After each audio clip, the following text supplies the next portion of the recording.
Thank you, Susan. Do I need to turn this on? Is it? Okay, great. Okay. See. Thank you all for being here this evening, and thank you very much to the University of Canterbury and the Erskine Fellowship for the wonderful privilege of being at this amazing university in this incredible city in what I think is the most beautiful country in the world, and I come from British Columbia, so I think I have some authority in saying that. It's been a real pleasure to be here. So what I'm going to be talking with you about is what I think is a pretty cool title, because I was forced to adjust my title to this talk. They said, you've got to begin with what if. So I thought, all right, well, how do I do this? And so, what if we wore our computers? The actual title of the original talk was much more technical and a lot more boring and dull. It was called Frameworks and Processes for Understanding and Identifying Wearable Technology Applications. And it's some work that I've been doing with a PhD student of mine, Karen Robson, and a colleague, Jan Kietzman. And it's research that's been funded by the Advanced Practices Council of the Society for Information Management in the USA.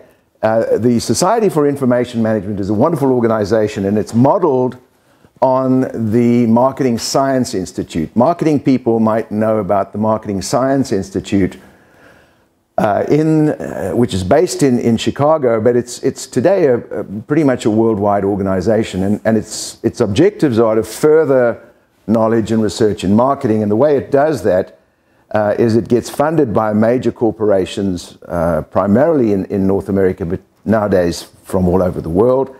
And chief marketing officers identify concerns of major importance to them. They list these, they rank them, and then they fund research by scholars in marketing. And the Information Management Association, or the Society for Information Management, does something very similar. It polls chief information officers of major organizations, says, what are the things that you are most concerned about, that you're most interested in, that you think will change the nature of information systems in organizations in the future? And once it's developed a priority listing of these, it then allocates research funding to scholars at universities to be able to do some work on this. And even though I'm a marketing academic, my first love is really in information systems, because that's where I started most of my work. And so I've become interested in the overlap between marketing and technology, how technology in fact shapes us as individuals and especially as consumers. And so we put in an application for some funding, and the Society for Information Management liked what we said we would do. We said we thought, or what they said, they thought wearable technology is going to be a big deal. And we said, we think we can tell you how it might be a big deal. And so this is what essentially I hope to be talking with you about this evening. So the first question, of course, is, well, what is wearable technology? And a first distinction that we probably need to make is the distinction between wearable and embedded. And it's probably fun to ask at this point, just by a show of hands, how many of you are wearing technology this evening? Don't be shy. I'll put my hand up as well. See my iWatch? There it is. Okay, put your hands up again. I'm going to guess about 15% of our group this evening is wearing something that is a technology. I should tell you, a watch doesn't really qualify as technology, okay? But a smartwatch does, or a Fitbit, or some other device is a wearable technology. So wearable technology is actually worn on the body, and common examples, of course, would be things like Fitbit and Google's Google Glass. Embedded technology, of course, is technology that is embedded inside our bodies, and a very common example of that would be a pacemaker, where we're using a simple processor to regulate heart rhythms. More advanced, perhaps, nowadays, we're talking of bionic eyes. These are technologies that are embedded in our body. And so what the Association for Information Systems was most concerned about, of course, was How will this change the way business is done? How will it change the way industry boundaries can be defined? And if you start off by taking something as simple as a watch and then turn it into a smartwatch so that it interacts with something like a phone, a smartphone. For those of you who don't know, if you didn't have an iPhone, you wouldn't find an iWatch very useful because essentially the Apple iWatch is an extension of your phone and it enhances the functionality of that phone. Of course, you can take that further and you can have a whole range of smart connected products. So you can have your watch beginning to interact with your phone, but also beginning to interact with your computer. And it can then become part of a product system. So your watch can, and certainly that's happening with the iWatch, your watch not only interacts with your phone, it interacts with your home, it interacts with your health and fitness regime. You can use it to interact with your car. Most of the manufacturers are now enabling your watch to act as a key and an on switch for your car. And eventually, of course, we don't only have systems, we have systems of systems. And so what this might mean, of course, is that boundaries between products that have traditionally been reasonably stable and well-defined become very differently defined. And so you suddenly find yourself competing against someone that you never thought would be a competitor for you. I don't know if you've been following with it. One of the side effects of the iWatch has not been that Samsung or Fitbit have suffered. It's that the Swiss watch industry in the mid-range of ordinary analog watches has suffered really badly as a result of the iWatch. Sales of traditional watches are down very badly. But if you take this further, of course, and you start to see the watch interacting with your car, suddenly firms like Apple and Google become big players in the auto industry. And if you've been following what's happened, both Apple and Google have suggested that they're taking initiatives to start making motor cars. That redefines boundaries of industries in a very extreme way. Who's taking this seriously? Obviously, Apple's taking it seriously, but Google is taking it incredibly seriously. We were very fortunate as part of our project to do some work at Google with the people who had been part of the Google Glass team. Google Glass, of course, is famous because firstly it was Google Glass, and secondly it was famous because Google canned the project a few months ago and said they're no longer going to be producing Google Glass and no longer going to be selling it.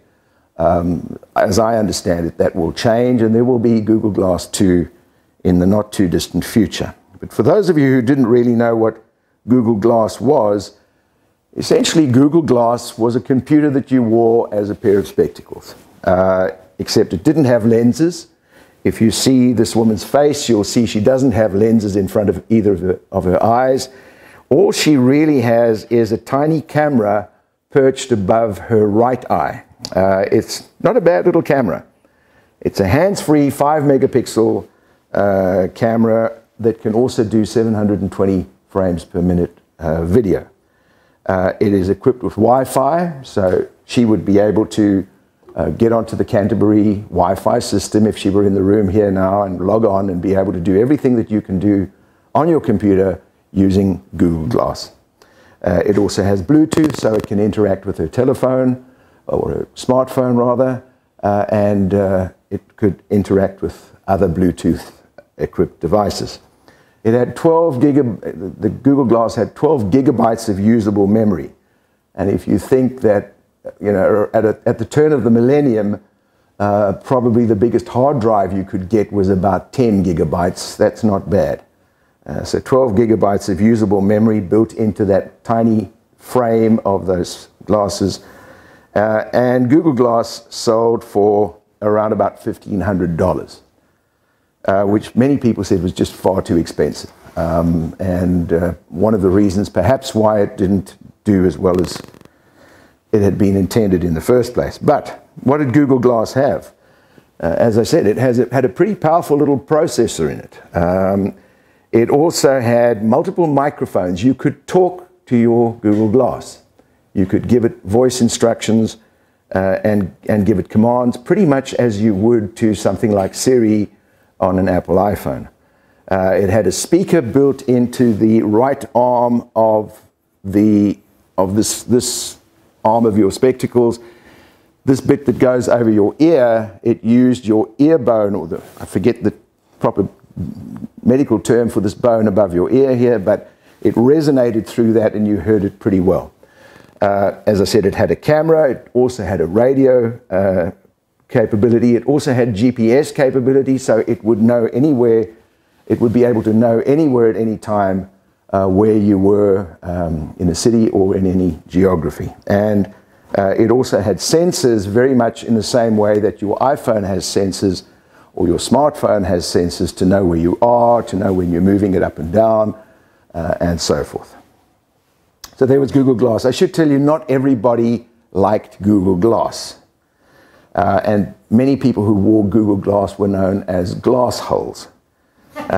So here is somebody who really didn't like them, and he says, every time I see someone with Google glasses, I am going to go up to them and scream, because it had voice recognition, Google glasses, image search, diarrhea, safe search off.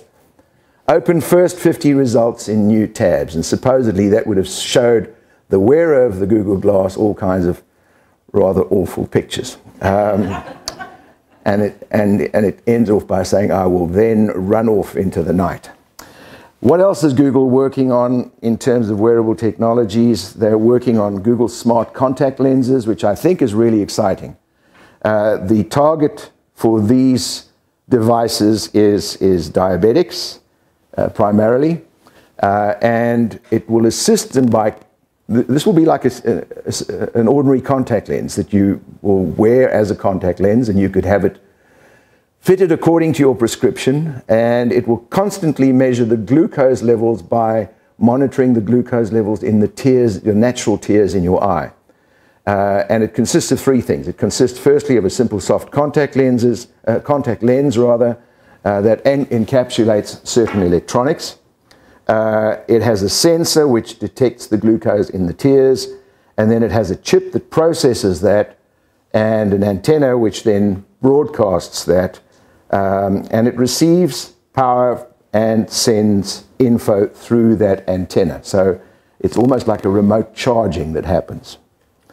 Another really exciting Google project at the moment is the Google Smart Pill. And what the Smart Pill does is it's like an ordinary tablet that you would take like medication, and it has nanoparticles that are charged and can absorb information. And they get there, probably this is a better slide that will show it to you. It's really to enable early detection of cancer and heart problems.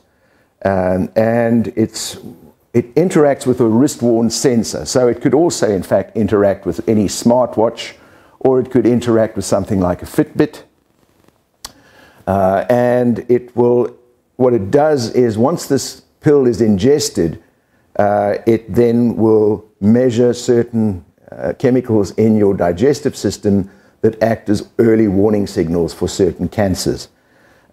This is pretty important because there are a lot of cancers that can only be detected nowadays, or only really become apparent when they're in fact too far gone to treat. Pancreatic cancer is a good example of that. By the time pancreatic cancer is diagnosed fully, it's probably, unfortunately, too late to do something about it. And so what this thing will do is pick up really early warning signs, so that hopefully treatment and diagnosis can begin a lot earlier. Short history of wearables. The first wristwatch was made for the Queen of Naples in 1810. I don't think that is a wearable technology in the sense that we understand it today. To me, wearable technology is where you're wearing an information system on some part of your body. So not only will, a watch, all a watch will do is tell you the time. There's not much else that a watch will do. An analog watch will tell you the time to within a reasonable accuracy. And it does that without using any information technology at all. The kind of stuff that we're talking about here is some kind of information system that will gather information, process that information, store that information, and if needs be, communicate that information. The first real evidence of wearable technology came about 1961. I think there was even a movie made about this. It was a gambling shoe, and it was created by students from MIT.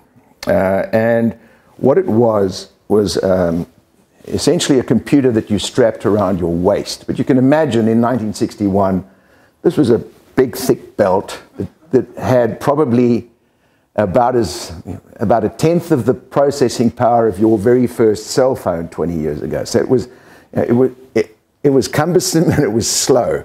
But essentially what these guys had to do was sit in a casino. You have a counter device in the shoe which talks to this big fat thing around your waist. And you know, if you've played roulette in a casino, you know that you don't have to you don't have to be able to guess the correct number. If you at least know the side of the wheel or the half of the wheel that the ball might fall to, you've got a better chance of winning some money. And that's what these kids try to do. But of course, the device was so big and fat that when you walked into a casino, if you were a skinny guy and you suddenly had this belt around your waist that made you look pregnant, casinos are not stupid, and they were very quick to say, out you go. You know, we're not going to allow you in. Today there are hundreds of wearable devices. Our latest count about 2 months ago was 300, but this increases almost by the day. So this technology can be worn on any part of the body. It can be worn on the head, it can be worn around the neck, it can be worn around the torso. We're seeing smart clothing now. It can be worn around the waist as a belt or a fob. On the upper arm, it can be worn on the lower arm as a band or a watch. It can be worn on the hand as a ring or a glove. On the upper thigh as a band or even in pants. On the lower leg and, of course, on the foot. So just to give you some fun examples of wearable technologies that we've been looking at, here's one that I liked. It's called the Nixie Quadcopter. And what it is it's a watch that fits on your wrist pretty much like a watch would fit on your wrist.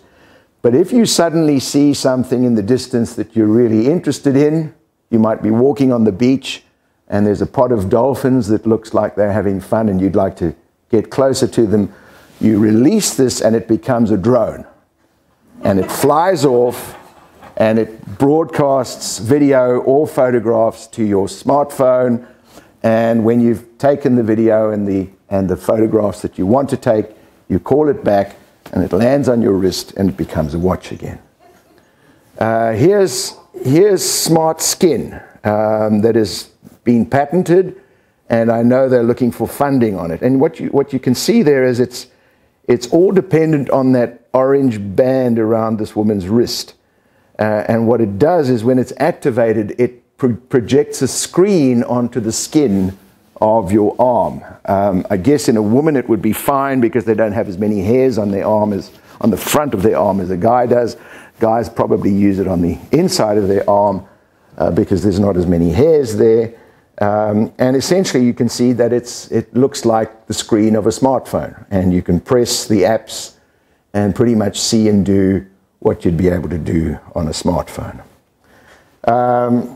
Here's a really useful one. And it's a business application of wearable technology, and it's the Iron Man suit.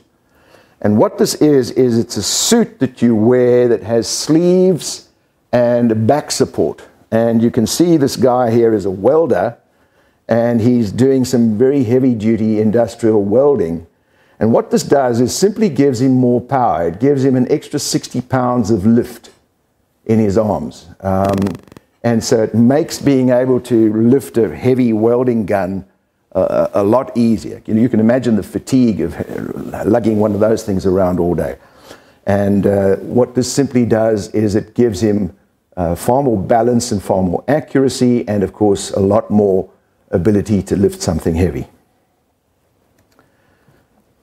This is called the Apposematic jacket, and it is a jacket that is embedded with a whole lot of video cameras that give you 360-degree vision if you are following this person. So the person can't see anything, but if you're following this person, you can actually go into virtual reality. Now, I don't know how many of you have played with virtual reality, but I think it's probably one of the most exciting things that's going to be coming in the next few years. We were very fortunate. Google is launching a huge project on virtual reality, and essentially what you do is you put on a mask and some earphones, and you are submerged in a real world. The ones that we saw were a science fiction environment where you have this on and this robot comes towards you and it's going to attack you. But wherever you look, you are in the space. So if you look up, you see what's above you.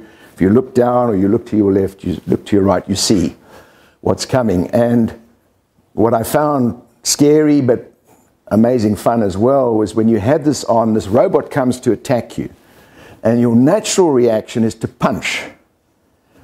I couldn't help myself. I was scared of this thing, and I thought, I've got to do something to protect myself. And I punched the robot, and I destroyed the robot, because I'm pretty good. And he falls to pieces, but as he falls to pieces, he destroys the floor beneath him. And so you suddenly find yourself looking down on about 17 floors. And the vertigo sets in.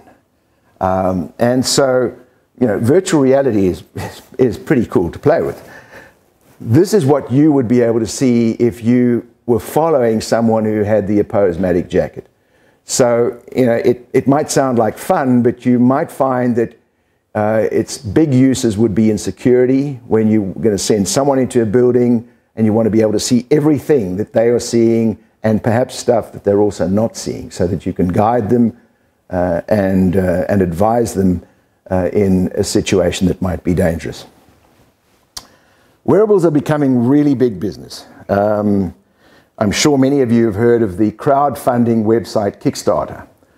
For those of you who don't know it, very quickly, Kickstarter is a crowdfunding website that allows people who have any kind of project, be it a technological project or an arts project, or they want to produce a movie, or they want to make a new product, it allows them to seek funds. And you can make contributions to this fund by clicking on giving your credit card and saying, I'll give $100 towards that.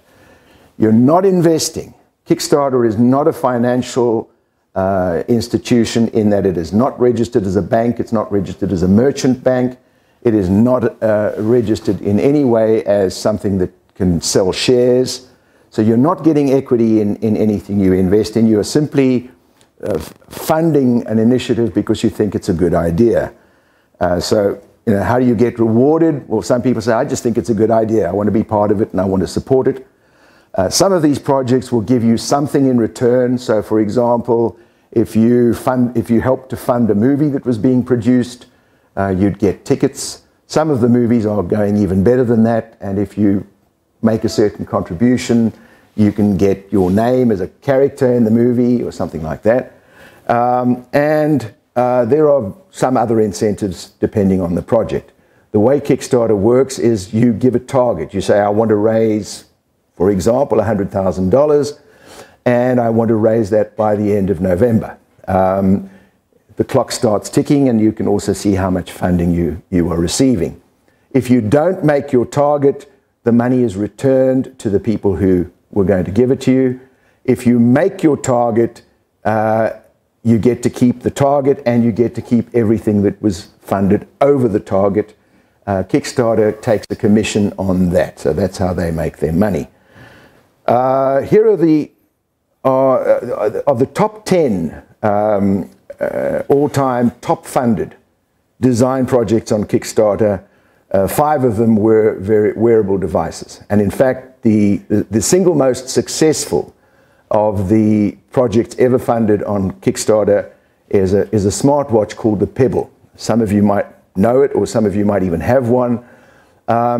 It's a pretty cool smartwatch. It's not as good as the Apple iWatch, but it was certainly about a year ahead of Apple's iWatch. Their target was pretty modest. Their target was $1 million.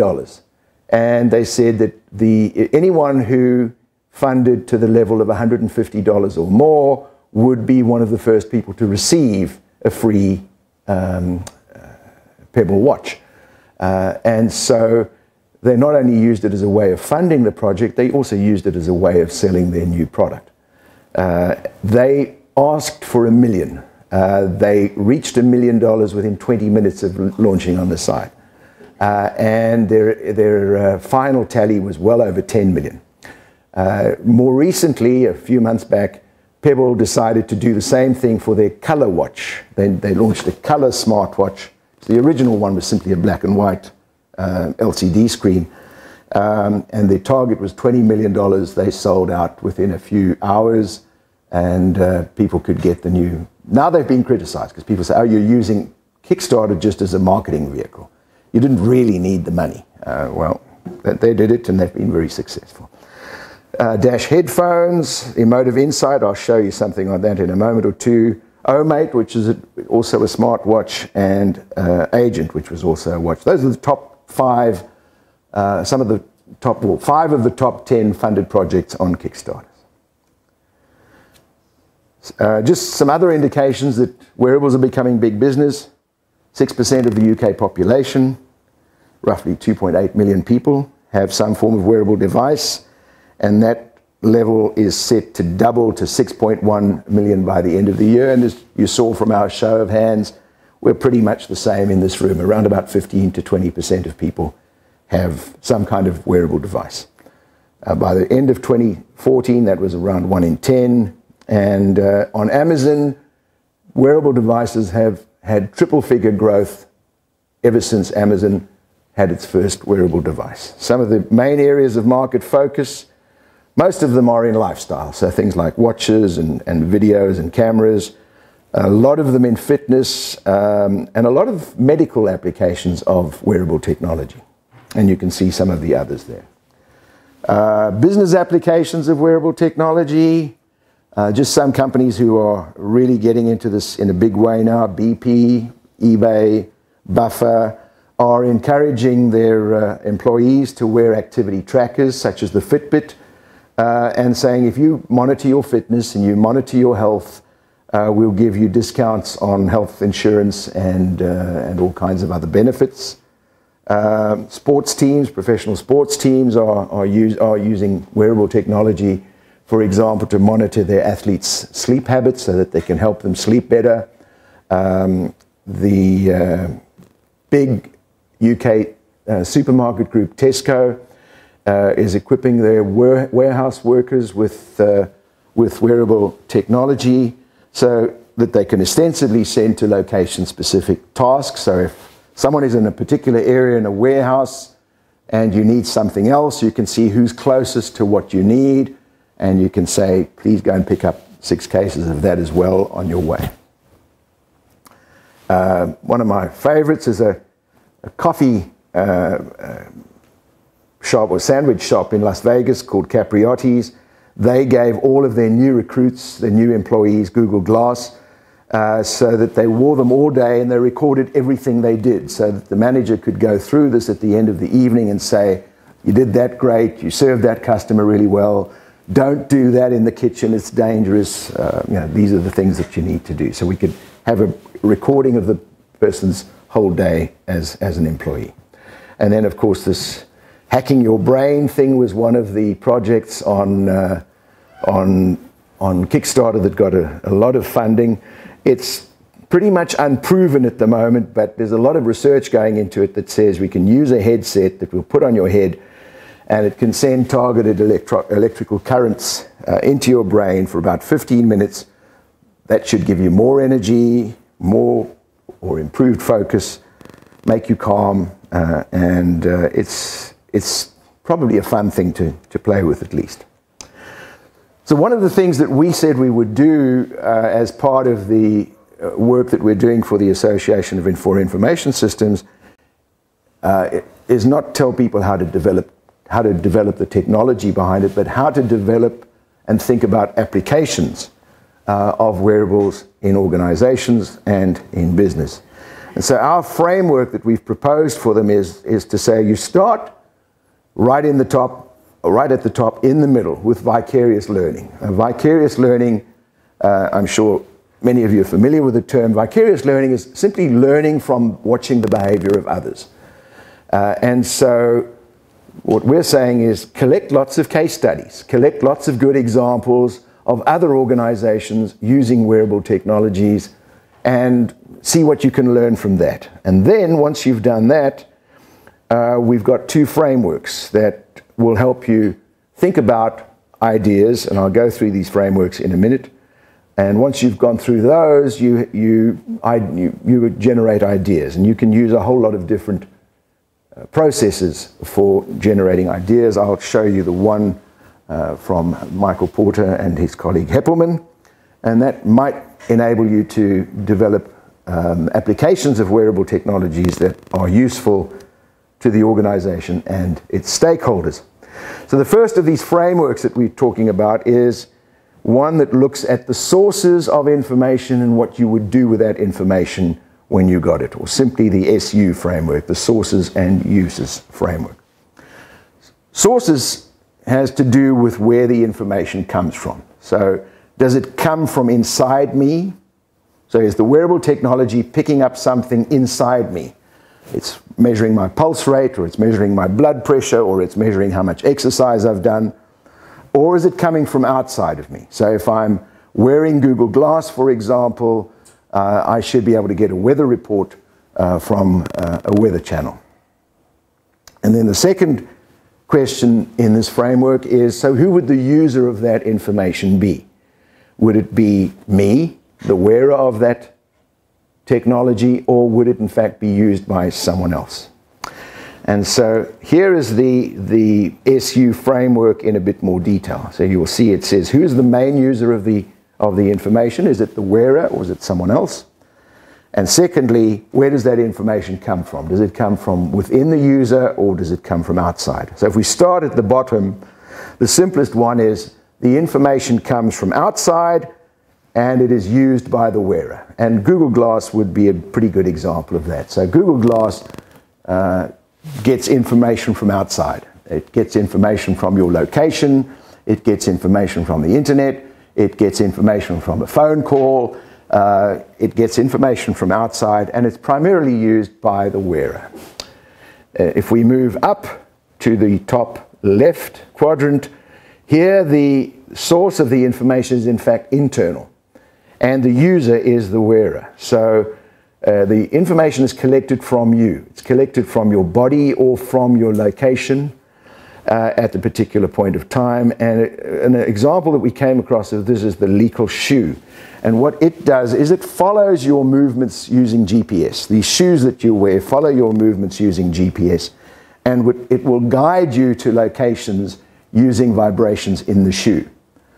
So you can imagine that if you're working in the dark, you're working in rugged circumstances, what this would do is it would enable the shoes to know where you are and then buzz you to say turn left or stop or turn right or whatever. To the bottom right, where the information comes from you, it's taken from you, the wearer, but it is used by someone else. So the information could come from your phone, for example, but it is really shared by others. And our example of a wearable technology there is a bracelet called the SafeLet. And what the SafeLet is intended for is to give to people who feel vulnerable. So typical application would be children who are perhaps walking home from school and parents are concerned where they are. Parents could track the location of these kids simply by looking on their phone and seeing where they are, because the bracelet would be telling the parent where the child was. And then finally, information is collected from you, but it is used by others. And our example there is the smart cap. A smart cap has been produced for truck drivers. And the idea is that the cap monitors your sleep patterns and when you've taken a rest. And it will then alert your supervisor back at the depot to say, hey, driver number 14's been driving for 8 hours non-stop. Do something about it. And that's what this will be for. So this framework is intended to just think, to say, well, think about who the user of the information will be. Is it the person who's wearing the technology or someone else? And secondly, where is that information coming from? The second framework that we're looking at is what we call the PI framework, or the purpose and interaction framework. And it says, essentially, what is the purpose of the device? Is it to amplify or to attenuate? Now, we're all familiar with the word amplify, because we all use amplifiers in your car radio or in your stereo set at home. You have an amplifier, and the job of an amplifier, if you play a guitar, is to make the guitar, if it's an electric guitar, louder or softer, and to boost the sound, to bring it up. Attenuating is the opposite, and attenuating means it has the ability to make you less aware of signals from outside. And if you think about how your phone attenuates today, your smartphone attenuates in a way that your first cell phones didn't. Your first cell phone allowed you to receive calls from everybody, from your family, but also from all kinds of telemarketers that you didn't want to talk to. Of course, nowadays with smartphones, you can say, I only want to receive calls from people I know. I don't want to receive calls from numbers that are not in my list of addresses. So that's using a device to attenuate. And then the other kind of dimension that we're looking at here is the interaction dimension. Who does this device interact with? Does it interact with the self, the owner or the wearer, or does it interact with others? And so you end up, again, with a 2x2 that says, who's the interaction with? Is it the self or the wearer, or is it with someone else, a non-wearer? And what is the purpose of this? Is it to attenuate, in other words, to reduce the signal, to reduce the information, or is it to amplify, to boost it? So a good example of where the purpose is to attenuate, and it's worn or used by the wearer, would be something like the contact lens for diabetes that I showed you. I don't want to know that my sugar levels are okay. I don't care about this. I don't want to have this thing every now and again. Oh, your sugar levels are okay. That's good. Don't tell me. But I do want to know when they're not okay. So it understands when to attenuate, which is most of the time, and only amplifies when necessary.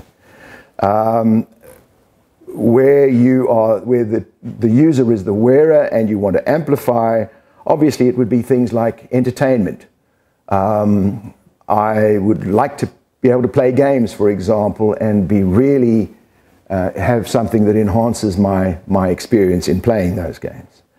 Or I might be shopping and I want to know about bargains that I'm interested in, but for goodness sake, don't tell me about stuff I'm not interested in. And then at in the bottom right-hand corner then is where the purpose is to attenuate, but the interaction is with someone else.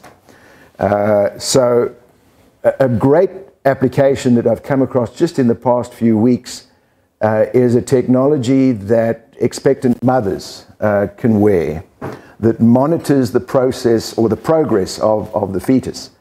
And it's done through a smartwatch. It's done through direct communication with the physician. So the mother wears the watch, and the watch monitors all kinds of physiological signals and information. And if there's nothing happening, there's nothing wrong, nothing happens. You don't want to be told the whole time, everything's okay, don't worry. That's just a nuisance. So you want that attenuated. The physician is linked to the device as well, and the first warnings will go to the physician. So the physician will get a thing that says, hold on, raised blood pressure or water retention or something like that. That's not, it shouldn't be expected, but it is. The physician is alerted, can then message the mother and say, I think you should come in. That's where attenuation happens, but the user is not the wearer, the user is in fact someone else. And then finally, of course, where the amplification of awareness is for others as well. Obvious applications would be in communication and in multiplayer games.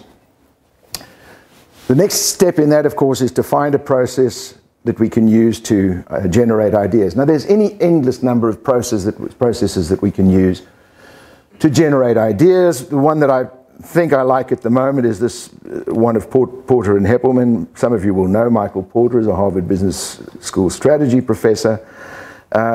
And it's based on an article called How Smart Connected Products Are Transforming Competition. The first question that we need to ask then is, of course, what is the nature of the connectivity? Is it simply one-to-one? So in other words, me and my product and the organization that made it, my product and another product. I don't know if General Motors in New Zealand has it, but in North America, General Motors has a system called OnStar. And what OnStar does is it has my car, this is not wearable technology, but it's just an example of one-on-one. My car talks to a satellite that talks to General Motors. And General Motors then can send me emails every month that say, your car's fine, it's got about 70% oil life left, you don't need to worry about anything on it, everything's fine, and you don't need a service at the moment. And then, of course, it will read off the car in a month or two's time that says you need to come in for a service, and don't forget when you come in for a service to make sure that we check your brakes for you. So there's one-on-one connectivity. There's, of course, the possibility for one-to-many. So my product can talk to lots of other products, and, of course, eventually one-to-many goes to lots of other products. And you may have heard the term the Internet of Things. Essentially, this is what the Internet of Things is about. So, what Porter and Heppelman talk about is they say, think about what you want the technology to do. Do you want it to monitor? And when technology monitors, all it does is it enables alerts and enables the modification of changes. So, my bionic eye that is telling me that my glucose levels are high, is monitoring, and it then says, okay, fix it. Here's a warning. It could also, of course, go to control. And here, software in the product will enable control of the product's functions and a personalization of the user experience. It can even get to optimization. So it says, not only am I going to be monitoring and controlling, but I'm actually going to make it better. And a good example of optimization is if you've been following the Tesla story, or if you've had the good fortune to be able to drive in a Tesla, you will know that at the center of the Tesla electric car is a very large iPad screen. It looks like an iPad, but it's a Tesla technology, and everything is run off that computer. So Tesla monitors the car for you. You don't have to see whether there's something wrong on the car.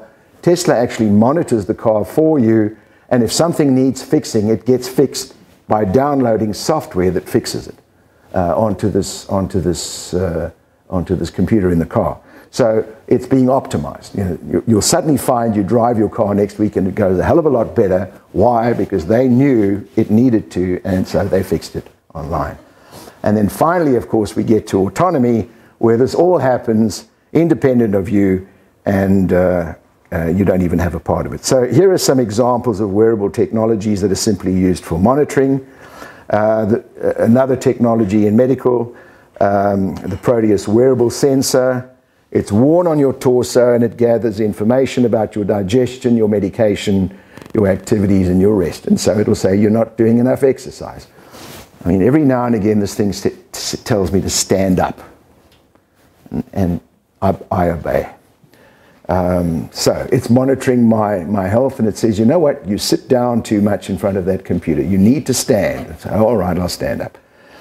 So it's simply monitoring. And then, of course, technology can be used to control.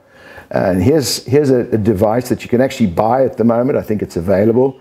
It's called the Fat Shark Dominator HD. It's a device that is worn on your head, and it gives you a first-person perspective of a remote-controlled airplane or a drone. So you'll have this device on your head, you'll send your drone up, and you'll be seeing on a screen on your head where the drone is going and what it's doing, and you can control it with your head and your eyes. To optimize, here is a device called the Leo, and it's worn on the thigh during workouts for athletes and sports people.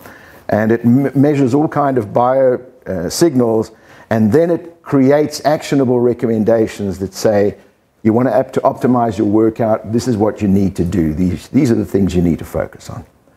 When it comes to autonomy, I don't think we're there yet. I haven't seen any devices that I think give us good opportunities to autonomize. But if we get back to the original diagram that I showed you when we began, you'll see that in a sense, wearable technology really has the potential to redefine industry boundaries. And we've seen Apple not only competing in the computer business as it has for almost 30 years, it's also competing in the telephone business and dominates that to this day. It's competing in the music business for many years and has sort of dominated that.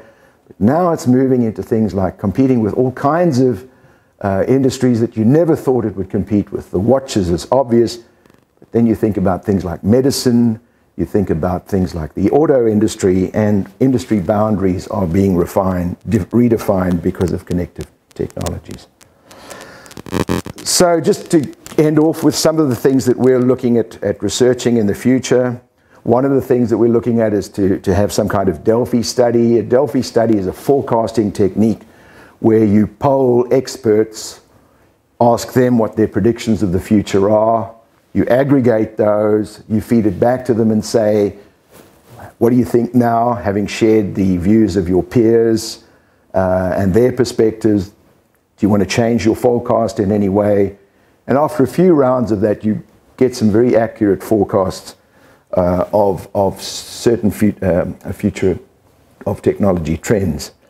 Another thing is obvious, we want to work on better and more unique idea generation and application models. We've already started some action research, which has been fascinating. And the action research has simply involved watching and working with people who are developing wearable technologies. We had the wonderful privilege of working with the team at Google who actually developed Google Glass. So we were able to follow them from the inception when crazy guy at Google, Larry Brin, said, I want people to have a computer on their glasses, to the time when they said, let's not make it anymore. So we've been able to learn a lot from that. And then, of course, I guess many of you are starting to think, hold on, do I want all these devices monitoring me? Because who's going to get this information? I think there are enormous privacy concerns here. There are enormous surveillance concerns. If you think of the Tesco guy who's in the warehouse and people are watching him, maybe people feel that that's an invasion of their privacy. And of course, the thing that I haven't put on here is, of course, when it comes to privacy and surveillance, the other issue is hacking. And you say, who would want to hack your iWatch? Well, I bet you there's a couple of people out there at this very moment thinking about how they could hack a watch, how they could hack the contact lenses in your eyes.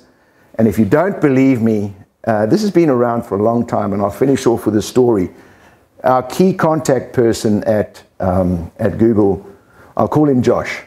And Josh is an engineer from MIT. And Josh has been in wearable technologies for almost 30 years. He was a student at MIT, and he started saying, what would it be like if I could wear my computer?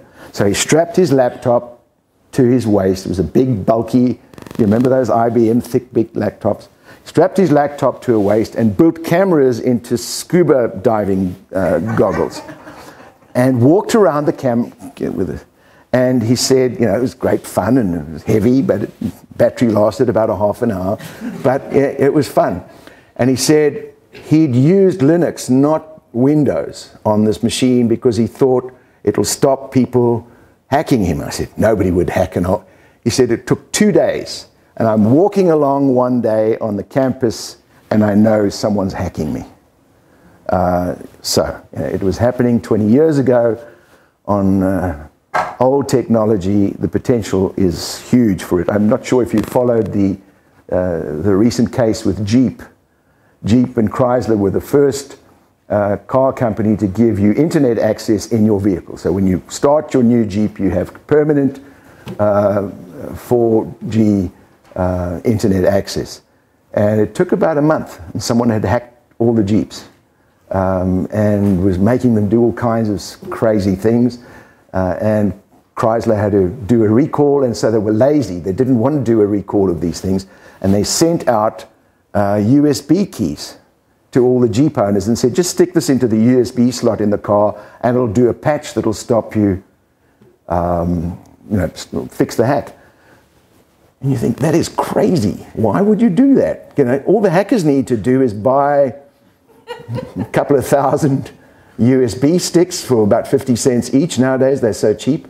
Write all the bad software onto it and send it and say, this is from Chrysler. We think you should. So there are all kinds of dilemmas that face us in this as well. I'll call it a night there. Thank you very much for listening to me. Thank you.